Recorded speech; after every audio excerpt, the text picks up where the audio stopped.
Well, I hope you. Oops. Oh yeah, I guess we are live. You I'm can like, hope in wait a one minute. hand and Yes, yeah, and then you could do something else in the other. I'm just like, all right, we are live. Hey, is this thing on? Here we go. It is the Audible, and I certainly hope that you had some better luck than some of these teams that are out there today. Let's recap what we saw. Let's talk about it all. And let's play this intro. You got a team, here's a word to the wise. You want to dominate your league? Go to football, guys. Football, I'm living in a fantasy. Football, got everybody mad at me. Football, cause every game I had to win. Football, I gotta be a champion. Football, I'm living in a fantasy. That right. It is the Audible Cecil, Lammey, Sigmund, Bloom Week 5 recap. Yeah, we got some games going on, but we like to get this thing in the can, so to speak. Sorry, Joe, as we look to the rest of our Sunday. And that includes a discussion about Minnesota and Cleveland to kick things off, Bloom. And that's Minnesota 21, Cleveland 17. They're 1-4. And Minnesota is 3-2. Now, is JJ McCarthy going to come back in week 7? Buying week 6, top of my head, Bloom. Correct me if I'm wrong there. But hey, Carson Wentz, 25-34, 236 yards, 1 touchdown, no INTs. And I love the rumors. Minnesota fans and our buddy Thor Nystrom has to hate this rumor, but I've heard the rumors is like, yeah, they're just kind of saying JJ's a little more hurt so they can save face a little bit. It's way too early to call JJ McCarthy a bust, but what we've seen from JJ McCarthy is, as I often say, not great, Bob, but with Carson Wentz out there, is Kevin O'Connell the quarterback whisperer? Jordan Mason with 52 yards and a rushing touchdown. Justin Jefferson, 123 yards. You can trust him. Can you trust Jamar Chase? More on that later. Jordan Addison with a touchdown and 5 catches, 41 yards. Josh Oliver with a touchdown. Nobody started him. TJ Hawkinson, 6. Like that in PPR, 38. Meh. All right, so Minnesota gets this win. It's over Cleveland. Cleveland's got a defense. Do they have an offense, Bloom? Let's put a pin in that. Let's talk Minnesota. Yeah, I think that, as you said, take this result for Minnesota in the context of 3 starting offensive linemen out. Okay.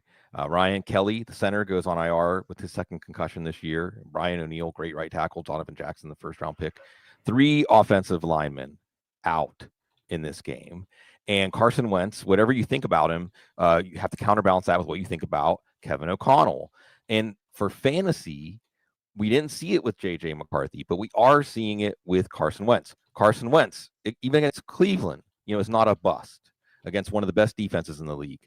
Justin Jefferson has another ceiling game. Jordan Addison is benched for the first quarter, so you can still see like the Vikings organization. You had the 3-game suspension and then something happened. So on one hand, you have that. On the other hand, you have a touchdown in this game for him.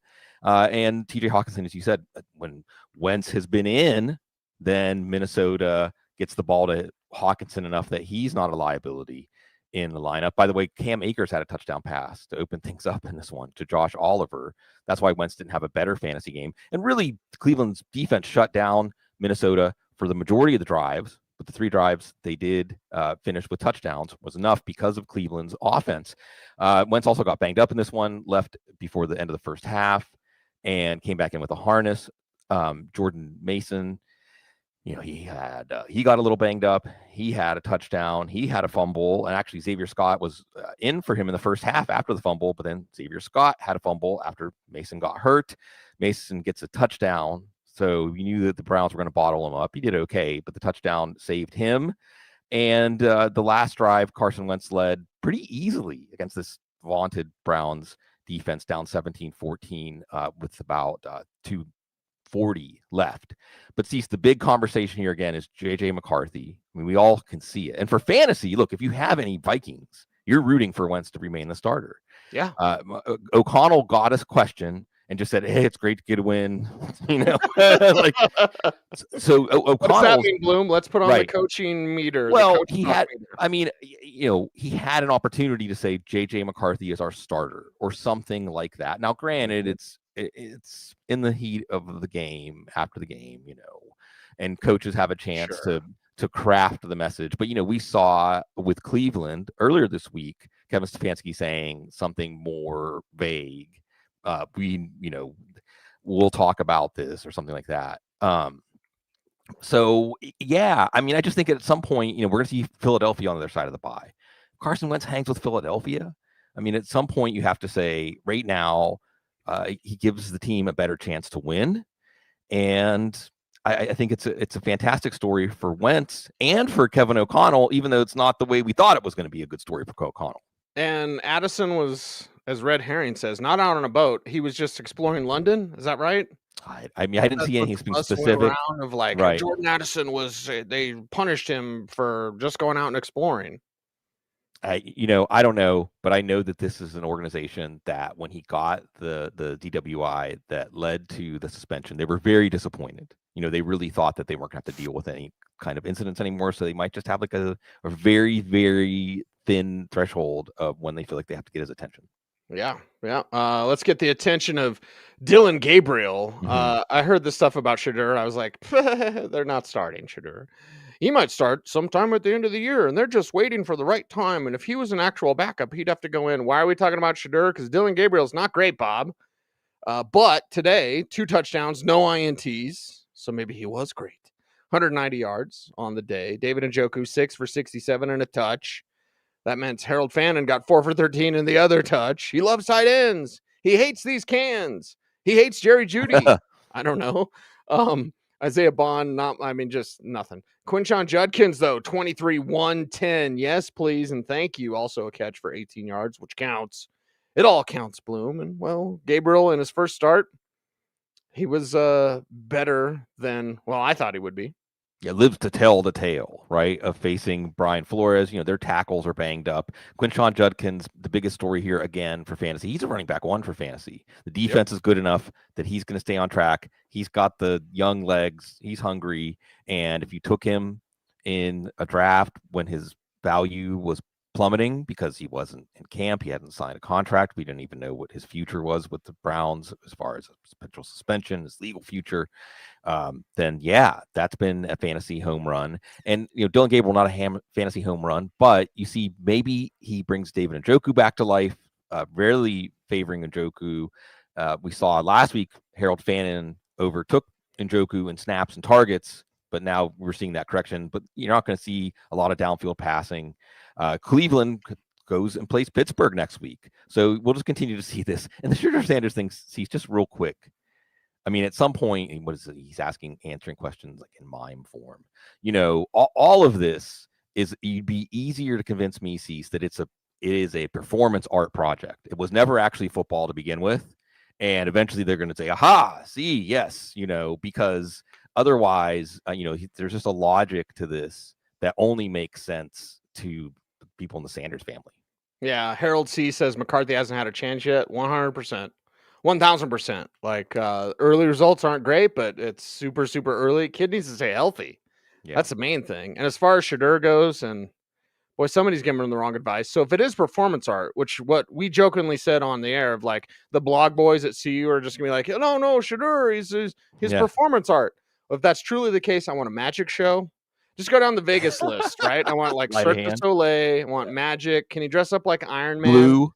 You know how when you go to Vegas and like the meth heads are all dressed up as Iron Man or what? Totally not. My sister told me that. She works in Child Protective Services in Vegas, which is not great, Bob. I told her to tell me one time. I was like, you never talk about your job. Talk about your job. She started talking about her job. I was like, stop talking about your job. I want to just live in the sandbox of like, hey, football, huh? Real life. What's that? So, yeah, I mean, if it's performance art, just start, Cirque du Soleil, magic show, all sorts of stuff. But anyway, let's talk about a team that could use Shedeur Sanders, the Las Vegas Raiders, because Geno Smith is not great, Bob, and throwing a couple of picks against the Colts. I think Jonathan Taylor scored 1 million touchdowns. My math may be off, but I think it's 1 million. Either way, and 40-6 is the final score. My God, Indianapolis. Woo! Indianapolis. Please, Hammer, don't hurt him. I remember when MC Hammer came out. I'm going off script today, Bloom. I'm sorry. It's that when MC Hammer came out with Funky Headhunter, which was his gangster rap album, and I was like, ha ha ha. And then when you realize, what was it, the guys from Third Base and stuff, they were like, no, MC Hammer was a real like gangster. Like you never said anything crossways with him because he'd get you. So the Colts, they're like the funky headhunter out there. They're getting everybody except for one team. They're 4-1 on the season. Vegas Raiders are 1-4. Ashton Genty, 14 carries, 67 yards. Trey Tucker, 4 for 62. So you got that. Genty also had 5 catches, 42 yards. They had to go to Albert Okwuegbunam because we have the Michael Mayer stance from Ashton Genty, and then we have actual Michael Mayer. Not John Mayer, and Michael Mayer, who is out. Brock Bowers was supposed to play, even though he didn't practice Thursday and Friday. We're going to play. Then he wasn't going to play. So Albert Okwuegbunam in. The Raiders are a mess. Long story short, with an MC Hammer story thrown in, Bloom. The Raiders are an absolute joke of a mess of a franchise. Absolute joke. Couple of superstars, but Bowers is like 60% healthy. Right. And Genty can only do so much behind a garbage offensive line. Yeah, this is a team that I certainly wanted to be optimistic. I like Pete Carroll. I like Geno Smith. I'm open to liking Chip Kelly. I love Ashton Genty, but same old Raiders, right? And I think the reason your mind went to MC Hammer is because the Bay Area, right? I mean, this team used Oakland, not just the Bay Area, but Oakland. Yes. That used to mean something, they used to really mean something. Ask Marshawn Lynch. But doesn't mean much as the Las Vegas Raiders. You did see Ashton Genty come out still good, at least getting 5 catches. Hadn't had more than 3 in a game before this one. And you see him, if they had a more competitive team, he could stay on track and could have had a big game. Maybe not matched Jonathan Taylor in terms of touchdowns, but in terms of influential plays. But you saw special teams. There was a blocked punt. They do get a drive in, and then there's a tipped pass that after Trey Tucker reeled in a deep ball that is intercepted. Then Geno Smith has one of those classic ones. 2 guys could have intercepted it. This one might even be 2 guys could have had a pick 6, except the guy who did. Blackman stepped out, but it was everything went wrong. And then if you had Jacoby Myers, hey, Brock Bowers is out. No, he caught 4 balls, had the same number of targets again as Albert Okwuegbunam, who had his first game with the team this week. So that is how it is. Kenny Pickett. I mean, it's got to be Kenny Pickett watch at some point, because they just don't look like they have a chance to win with Geno Smith, although maybe they do have a chance to win against Tennessee next week. Okay, Indianapolis, my God. Anthony Richardson threw a couple of passes, and Tyler Warren threw a pass, just because. Yep. Daniel Jones, 20-29, 212 yards, 2 touchdowns, no INTs in this one. It was Ashton Doolin, 2 for 55, leading the way. The 2 touchdowns, Tyler Warren, 4 for 44 and a touch, and Michael Pittman, 5 for 39 and said touchdown. But there's Jonathan Taylor. He didn't get them all. Amir Abdullah got a touchdown. But Jonathan Taylor, 17 carries, 66 yards, 3 touchdowns, and only a long of 16. So just kept pushing, just kept winning, and just keep chugging along. This is the type of team. Again, Jones has to keep this up, Bloom. But the way they're built, ain't nobody want to play him in the postseason. Yeah, it's the offense that is really strong in both facets of the game. And Daniel Jones is executing everything really well. And you have to just applaud what this team has put together. And I mean, for fantasy, it's just one of those offenses like what we have with the Lions, where, guys are going to take turns. Now, the passing game didn't do much this week because there were 4 rushing touchdowns, 3 of them to Taylor, 1 to Amir Abdullah. But don't back off of Daniel Jones. Oh, he only accounted for 2 of the 6 touchdowns this week. Okay. Next week against Arizona, he might account for 3 or 4 of them. He's not having to scramble because the defense did so well, but he can add value as a scrambler. Don't forget that. He hasn't had a rushing touchdown since the first 2 weeks, but he had 3 in the first 2 weeks. So at any week he could get to 35 or 40, and it's feeding the ball to Michael Pittman, a little bit banged up, but he did get another touchdown in this one. Josh Downs looking good, looking spry in the short and intermediate zones, getting free, getting some yards after the catch. If he get into a game where they have to really put the foot on the pedal for the offense, the pass offense, you could really see Josh Downs do some things. And Tyler Warren, like you said, he threw a pass in the red zone, didn't go well, but then he caught the touchdown. So he's been a magical success story from day one, as this offense has been. And this is one of those stories like nobody had this cease. It's one of the most important stories, and it's ongoing. We're 5 weeks in, and it feels like they're as comfortable as the Raiders are uncomfortable. Yes, very much so. Well, let's get comfortable and talk about a great Spencer Rattler.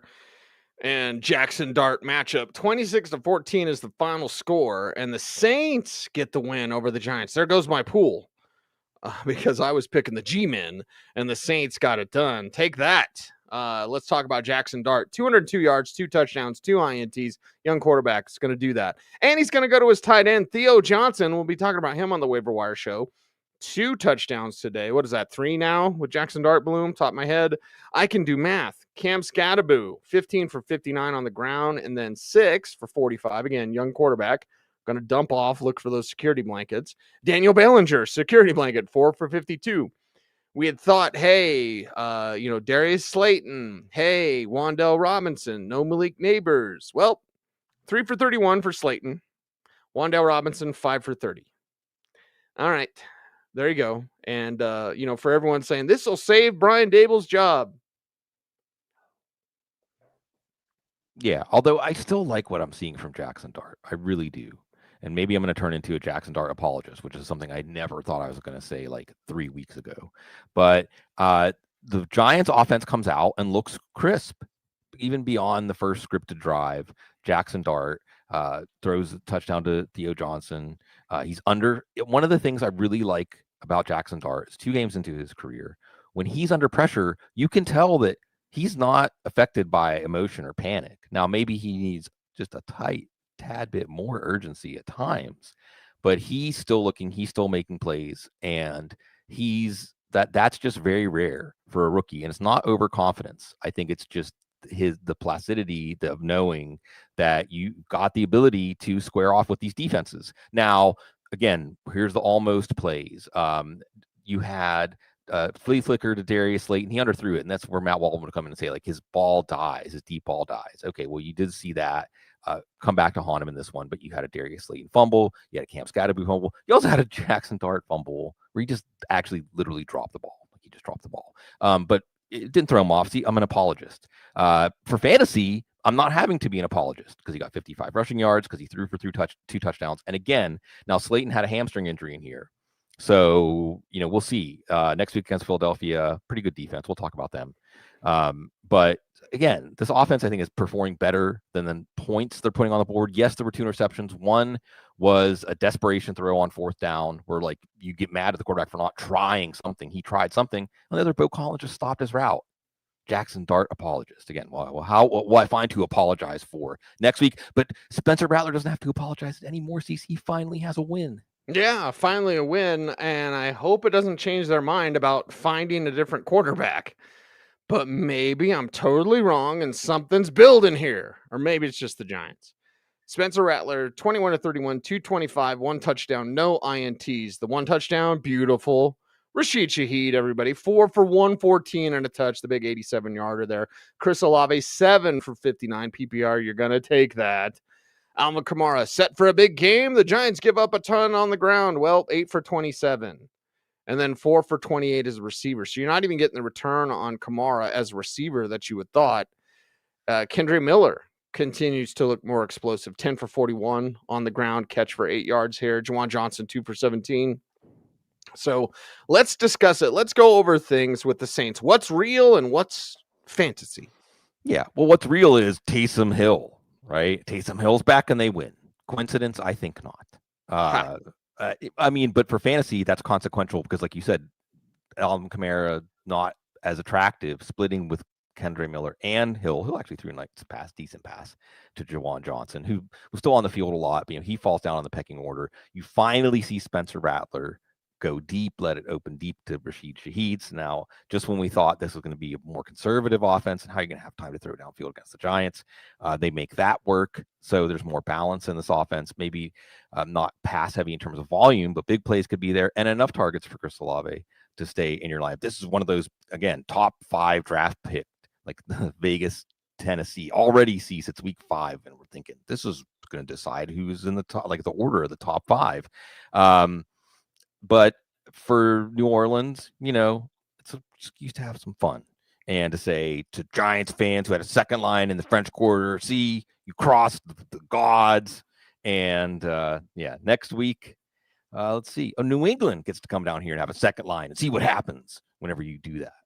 Let's see what's going on around the National Football League. And of course, coming up next, it's Dallas. How about them Cowboys? 37-22 over the New York Jets. The Jets are 0-5. Cowboys are 2-2-1. Let's talk about it. Dak Prescott, 18-29, 237, 4 touchdowns, no INTs. Ryan Flournoy, 6 for 114. Didn't have that on my bingo card. George Pickens, 2 for 57 and a touch. Thought that. Said it before.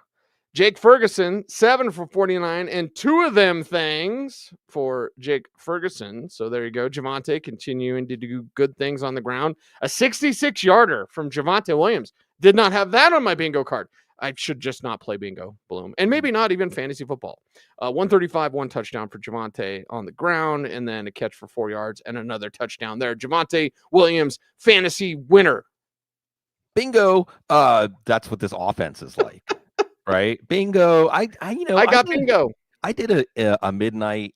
It was like at the Catholic school in. It was just across the Bentleyville-Ellsworth border. I graduated from Bentworth High School, Bentleyville-Ellsworth, and it was like midnight bingo. Where you got your marker and all. It was all kind of fun. And yeah, if you had any kind of Cowboy stuff on your card today.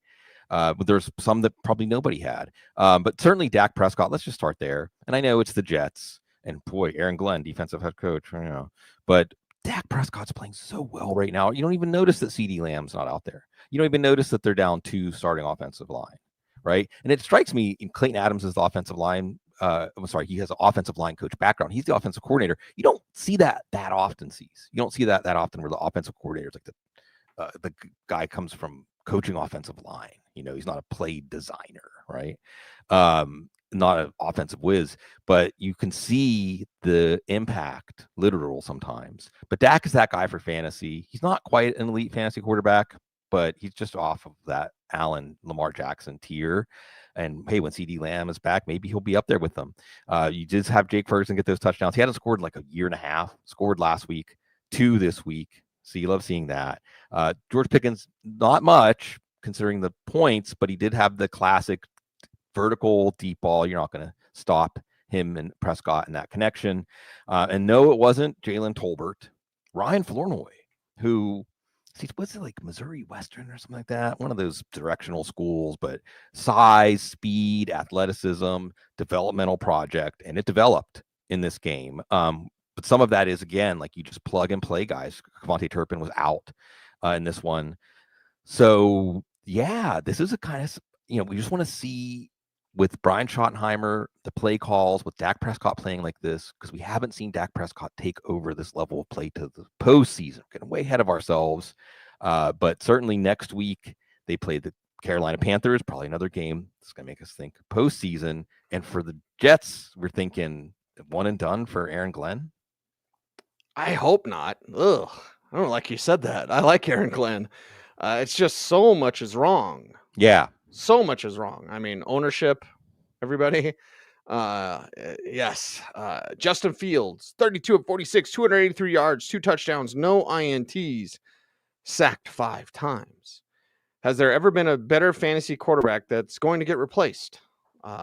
Maybe Tim Tebow, right? Timmy was a top 10 fantasy quarterback and then got bounced because he couldn't play. Breece Hall, 14 carries, 113 yards. He can play. That's for sure. 4 catches, 42 yards there as well. Garrett Wilson, 6 for 71 and a touch. Auntie Chill. Mason Taylor, 9 catches, 67 yards there as well. We're watching for the backup thing with Braylon Allen down. It's like maybe Isaiah Davis. Nah, not really, because Breece Hall was doing everything and they fell behind. I mean, it's 23-3 at halftime. How do you neuter a running game? Yeah. Don't play defense and fall behind by 20. Yeah, that's the thing, right? If you played Justin Fields in this one, you're like, yeah, I knew it. The Cowboys defense is so bad. It was only garbage time. Cowboys actually shut him down until this game was out of hand. So, Cease, you just feel it. And I mean, even as a Steelers fan, seeing Justin Fields make some plays outside of structure seemed to be more composed, as opposed to what we see from Jackson Dart, keeping his wits about him as a passer when his legs are moving. that's been tough for Justin Fields. But we're back to, you just can't have an NFL pass offense with him. I mean, you just can't. And how much? I mean, it's not like Tyrod Taylor is going to do much for this team either. They guaranteed $10 million of Fields' salary next year. Okay, it's not working out. Because this is a really bad Dallas defense coming into this one. Breece Hall got a little banged up, had a fumble in the red zone, still running well. But like you said, Cease, like week to week, what kind of game script are you going to get? You did have a garbage time Garrett Wilson touchdown. You did have garbage time, Mason Taylor getting a lot of targets.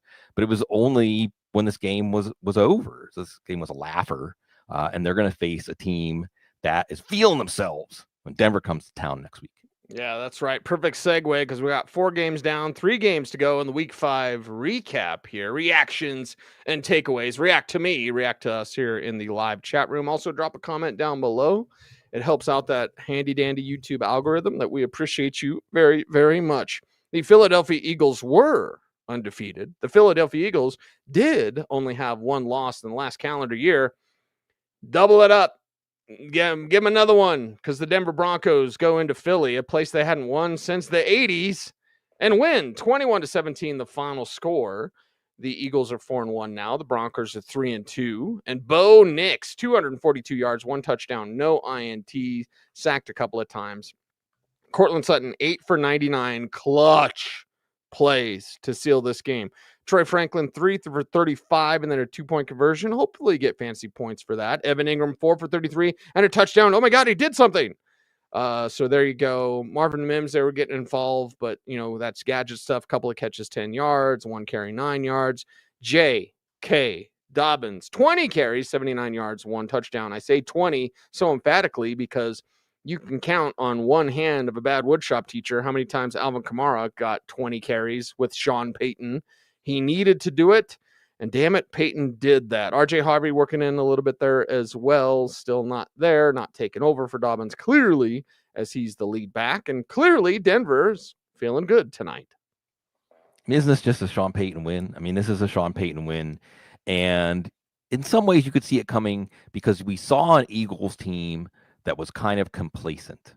Okay, like they were comfortable doing just enough to win, even though they could do more if they needed to, like when they had the passing game to come back against the Rams, right? They could do more. And there was a point in this game they were in control of this game. There was a point in this game, Cease, like, if you're the classic newspaper writer and you had your story written, you had. Shall I give you some numbers, Bloom? Sure.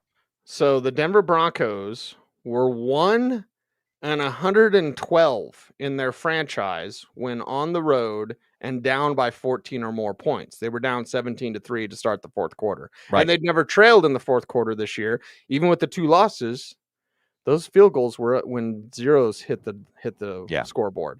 So they hadn't done this except one time in franchise history, and they did it today. Yeah, they did it. And there's just so much that comes out of this in terms of confidence and sticking with things, right? Sticking with Bo Nix throwing to Cortland Sutton, sticking with Evan Ingram. You made some impactful plays in this game, and sticking with J.K. Dobbins. So some offseason pickups, right? Evan Ingram, J.K. Dobbins. Nobody really wanted J.K. Dobbins. He's had Achilles tear 2 years ago. He had that catastrophic knee injury. And yeah, I think sticking with J.K. Dobbins, and it's something that Sean Payton himself said, that they should do earlier in the season. And Philadelphia, I think this defense does, you've seen them wilt a little bit against the run, certainly against the Rams.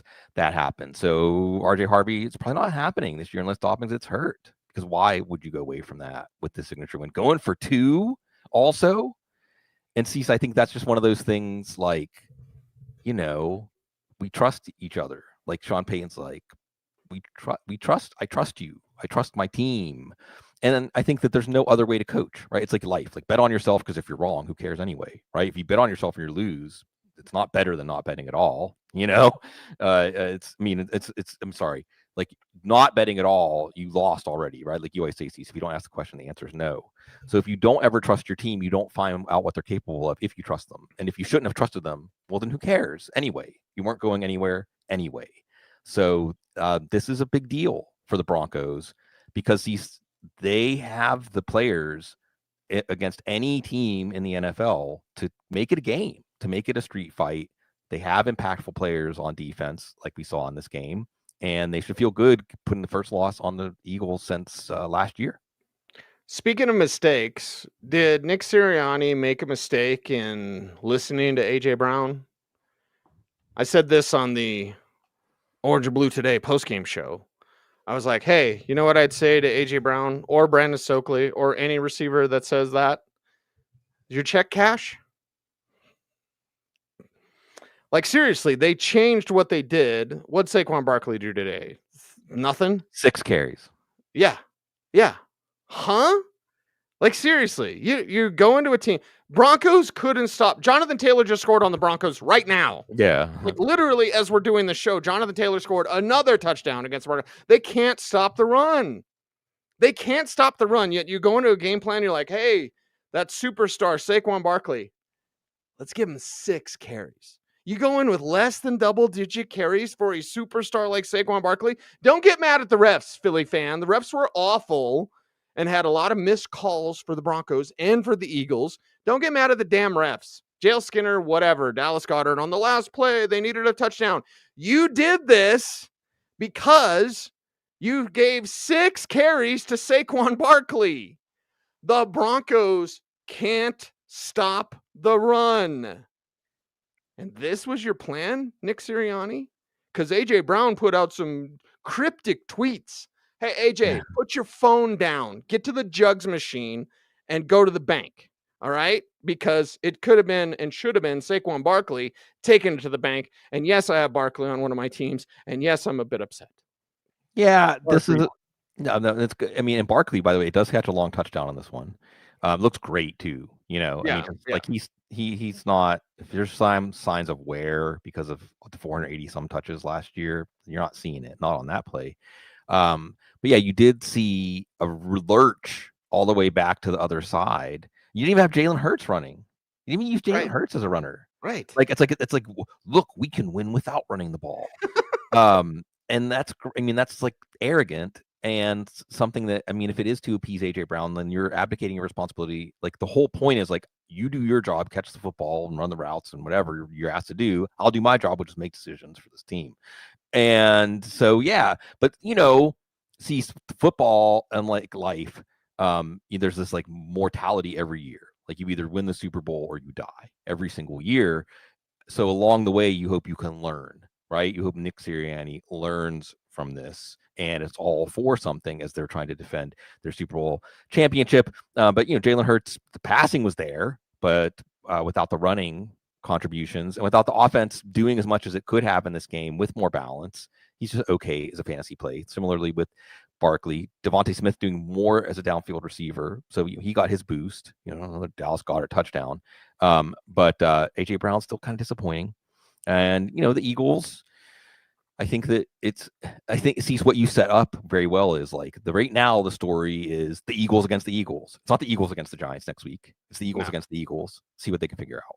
Yeah, see what they can do there. See, God bless America. I love Mike McDaniel, but he's getting fired. Is he fired yet? I mean, seriously, you lose to Carolina? Are you kidding me? Like, come on. What are we doing? What are you doing, Hans? What are you doing, Mike McDaniel? And what are you doing out there losing to Carolina? 27-24, the final score. Carolina's 2-3, Miami's 1-4. Tua goes 256, 3 touchdowns in this one. 1 to Jalen Waddle, 6 for 110, 1 touchdown. 1 to Darren Waller, 5 for 78 and a touchdown. 1 to Devon Achane, 6 for 30 and a touchdown as a receiver, and then 10 for 16 as a runner. So there's the day. And by the way, Malik Washington, he had 4 catches for 0 yards. Yeah. Oh God. I'm just looking at the box score now. Right, 4 catches for 0 yards for the hottest waiver wire pickup not named Darius Slayton. I know. Oh, the waiver wire. She is a wicked mistress. They ever play Let's Make a Deal? Like, do the kids know about Let's Make a Deal? They're still Let's Make a Deal, right? Wayne Brady does it, I think. The zonk, I'll take what's in the box. You get a cow. What is it? Homer Simpson or what's it? Family Guy, who was like, I love a mystery box instead of a boat. Anything could be in a mystery box, including a boat. Including a boat. But in this time, it was 4 catches for 0 yards. Well, the passing game was okay, at least against Carolina without Tyreek Hill. And what did you see here? Darren Waller big presence in the first half, larger role, and just looks really physically impressive. I mean, he looks, dare I say, he looks a little more physically impressive than he did the last time we saw him. Now, maybe not at his peak, but certainly he's shown after all this, 3 weeks of waiting for him. I thought maybe he got one over on the Dolphins, but everyone who picked him up on the waiver wire got one over on the rest of us.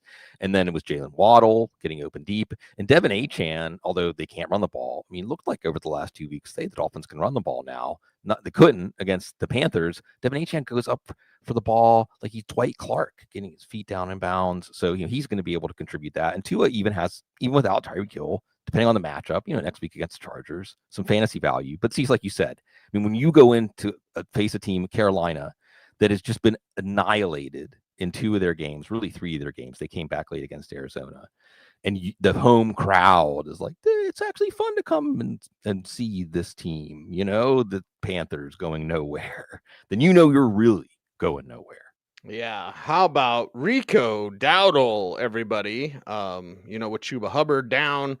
Hey, they're going to go to Rico. Maybe Trevor Etienne does a little bit. No, because Rico does everything.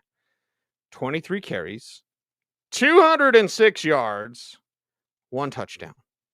Bryce Young, by the way, had 2 touchdowns, 1 INT, 198 yards. But it's all about Rico. It's a Rico world. And Tetero McMillan, 6 for 73 in this one. Xavier Legette, 2 for 31 and a receiving touchdown. Rico also had 3 catches for 28 yards. And away we go. It's the Rico Dowdle show, at least for this day. Yeah, this is a feel-good day, right? This is a feel-good day because, it is the Carolina Panthers, right? It's not the Charlotte Panthers, okay? South Carolina owns this team as far as a fan base as much as, Jacksonville and Carolina. Wasn't that the attempt to get into like ACC, SEC football country? Be like, hey, yeah, we can have NFL fan bases. And it was kind of fun the way that it unfolded in this one because you see Rico Dowdle, South Carolina, just what they call him, War Daddy. That's what, they said we got two of these guys. That's a scouting term. Look it up. Because they like Chuba Hubbard, but there's no way you can go back to Chuba Hubbard 70% of the snaps after this game. This is a game where Rico Dowdle said, I'll take care of this.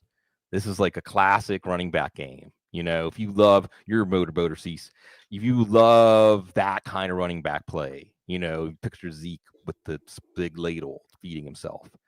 That was Rico Dowdle in this game. And then even Xavier Legette got a touchdown. I like Xavier Legette, the dude. It hasn't worked out as a player, but even Xavier Legette gets a touchdown. And this one, another guy, South Carolina. And a back and forth game. Like I said in the preview, sometimes games between teams going nowhere are just bad football. And then sometimes it's an emotional, exciting game because the players are like engaged instead of sleepwalking through the game. And certainly Tetero McMillan, not sleep. I mean, he looks fantastic. It's not coming through in fantasy quite yet, but it's coming. I mean, he's going to be one of the best wide receivers in the NFL for a long time. Now, how do we unlock that? Is it Bryce Young? I mean, this is another win for the Panthers. I say, Bryce Young still looks kind of overwhelmed. He still looks like a backup quarterback, like a pretty good backup. I'd like to have him. Like if you squint just right on a player or two, like, is that Jeff Garcia or something like that? Like maybe, Sam Darnold.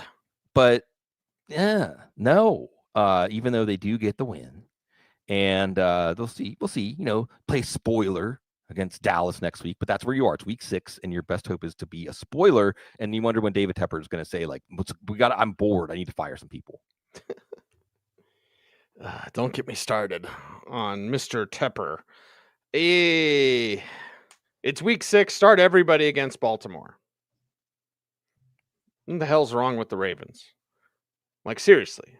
Baltimore Ravens. You're going to put this out there? I know. No Lamar Jackson. Okay.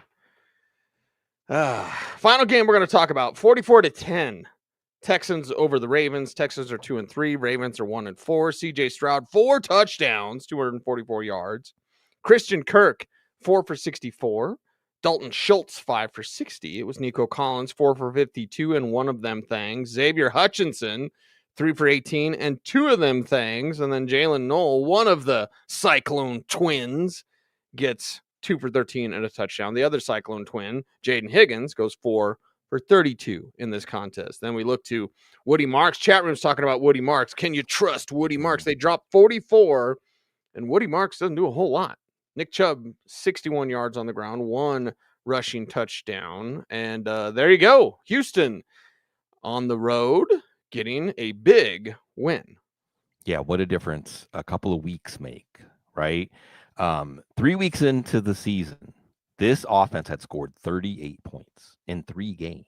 Now against, some decent defenses, Rams, Bucks, I think maybe Jacksonville, but still, they had 38 points in 3 games. They scored 44 points today. Baltimore's defense is that bad. It's that bad. They did not punt until Davis Mills was in the game. And Davis Mills still ground out like a 4+ minute drive. So even in garbage time, they couldn't get back out there. They couldn't even get back out there one more time to make it look not as bad. Humiliation. This was in Baltimore, remember. Total humiliation. Total. And she's what I think of. My friend Mike Wilcock, I think he had a comic that he wrote about a kid he knew. I think we've talked about this before on the show once or twice before. Sorry, Joe. That's like it was like a kid that was like a bully and he beat kids up. And then after he beat them up when they're like, he pee on them. That's what Houston did in this game. Cecil, it was one of those games where it's so quiet in the stadium that you can hear the individual players celebrating, right? Like when the Texans score a touchdown, you would hear each Texan in the pile be like, yeah. Like that's how humiliating it was. How do you bounce back from that? Well, we'll talk a little more about that. But in the meantime, Nick Chubb, it's Nick Chubb. And I guess I understand why his physical presence would be greater than Woody Marks in this one. Still hold on to Woody Marks through the bye. May just be that this is a more mercurial split week to week, but this offense is feeling themselves. And Woody Marks still looked really good last week, even though he didn't get going. In this one, he did get the Nico Collins touchdown. By the way, Harrison Bryant had a touchdown on that drive that they took off the board I think they called the penalty on the wrong player or something, offensive pass interference. It might have been, that's the thing, like you have all these points, but again, it's Xavier Hutchinson, Jalen Noel. Christian Kirk did have a big catch. Dalton Schultz was steady. But you aren't going to convince the Texans that, everything, D'Amico Ryans, everything's on track. And for the Ravens, Cease, I think this is one of the best examples we have. What do they say? And we're like, you killed the general, you cut off their head or something like that, right? I mean, without Lamar Jackson, this team is just wayward.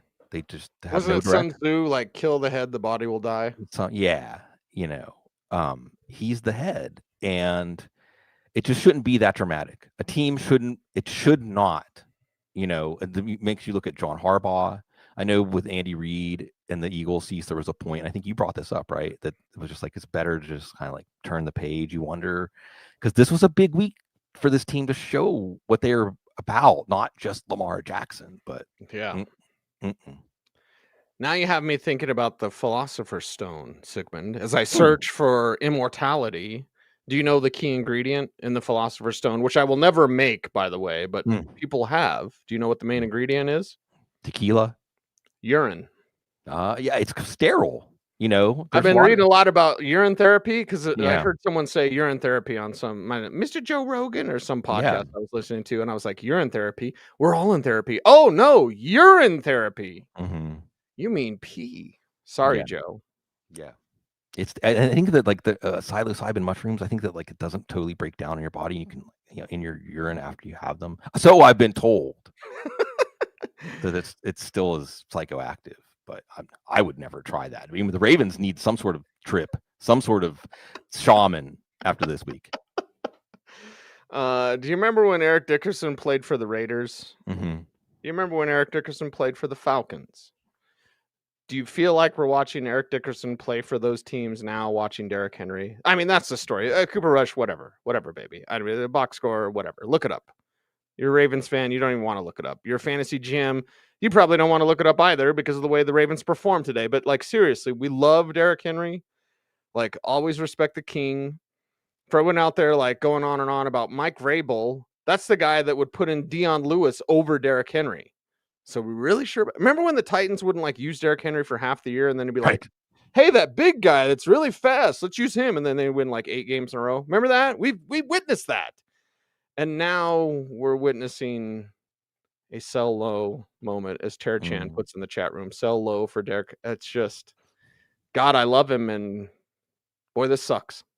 Yeah, and what you hope is that, I mean, I don't think we're going to see Lamar Jackson. And as far, Zay Flowers was okay, and that's what set up the touchdown. Was a long pass to Zay Flowers, but Cooper Rush was actually a pretty solid backup for Dallas. I think they won more games with Cooper Rush than they did with Dak Prescott last year. Figure that out. Wow. But plug him in, and Cecil was so curious when they signed him, not because Cooper Rush isn't a solid backup, but just so different than Lamar Jackson stylistically. Like, how does that work? And we saw how it worked. It didn't work. They're not nothing. Derrick Henry did get a touchdown, but yeah, next week when you're setting your lineup, you're going to be asking about some running backs that you would not think you'd be starting over Derrick Henry next week, but it looks pretty rational because that was a garbage time touchdown. And this team is just so listless. And you can say, well, yeah, they'll answer the bell next week. I mean, no, I think that, this is maybe like rope-a-dope until Lamar Jackson comes back. But then what does that say? Because if you understand the intense commitment week to week, you see what happens when a team comes in the ring with their gloves down today on both sides of the ball. The Ravens did that. How you recover from that. So you're right. But hopefully you come out of week 7 bye. Lamar Jackson is healthy. Lamar Jackson can open up the throttle as a runner now that the hamstring is healed, and they can just resume at probably 1-5, which doesn't, since we only had 7 games, we can like lean into this topic a little bit. After the bye, they've got Chicago, Miami, Minnesota, Cleveland, Jets, Cincinnati, Pittsburgh, Cincinnati, New England, Green Bay. Okay. Pittsburgh.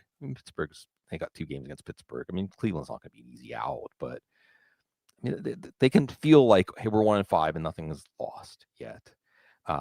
But this is disturbing, and it's definitely one of the stories coming out of this week that nobody could have had us project us to end up here, where hey, the Colts are in great shape, the Ravens have some soul searching to do. We all have some soul searching to do. Yeah. Favorite Jimi Hendrix song? Ooh, Are you experienced? Yeah, I want to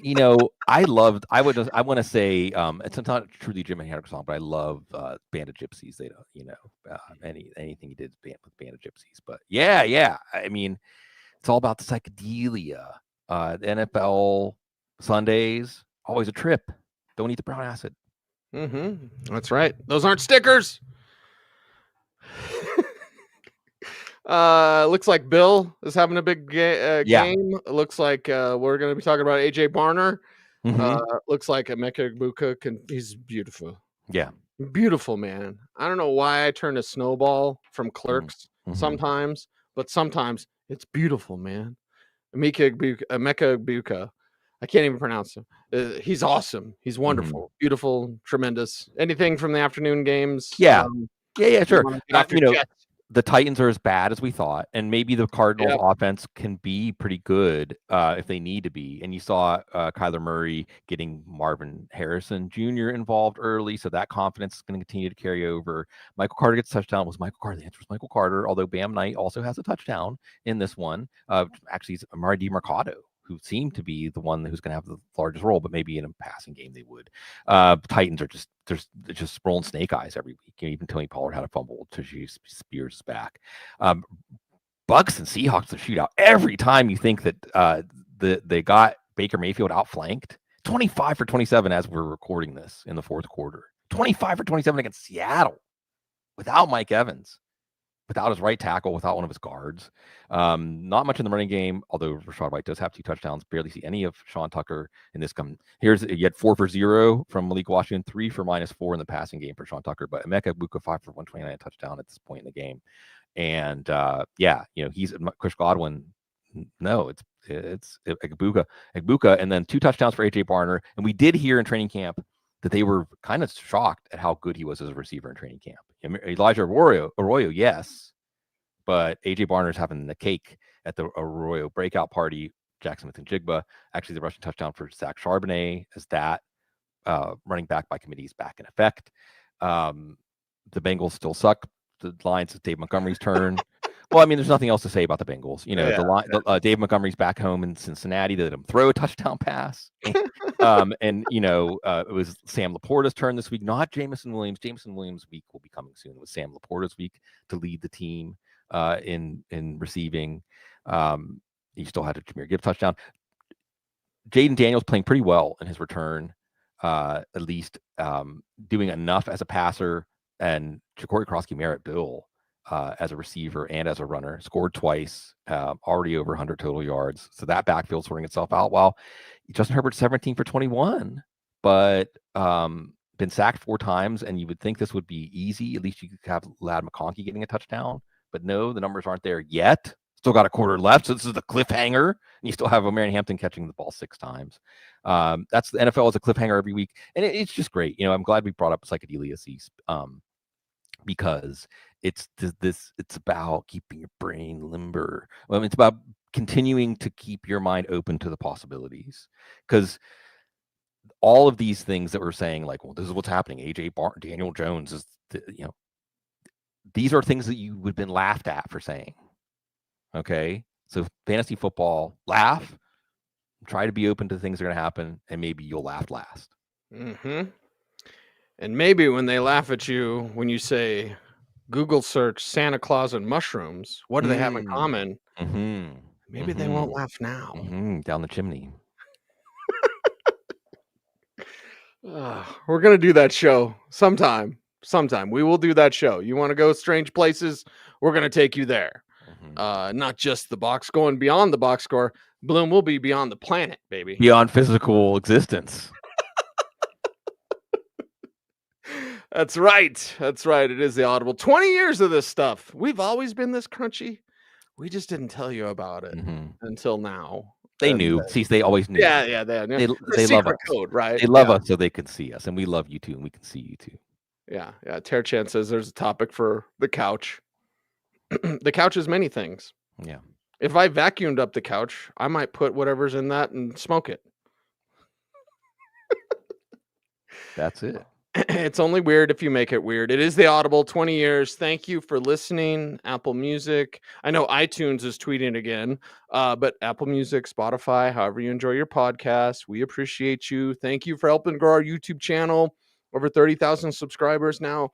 Please keep it up. We appreciate that. We want to continue to grow that. I want the 100,000 plaque, girl. Like, I want that. Sitting back here with Save the Cat and my signed Todd McFarlane book, and then a Broncos belt buckle. I want all that. I want the YouTube plaque hanging on the wall. That takes your help. So help us out. Check out footballguys.com if you love the show and want to support the show, want to give us a tip. Here's your tip. Check out footballguys.com because we're awesome. Come be awesome with us. We appreciate you very much. He's Sig. I'm Cease. We are the Audible. Everyone, thanks for watching. Stay tuned and stay frosty.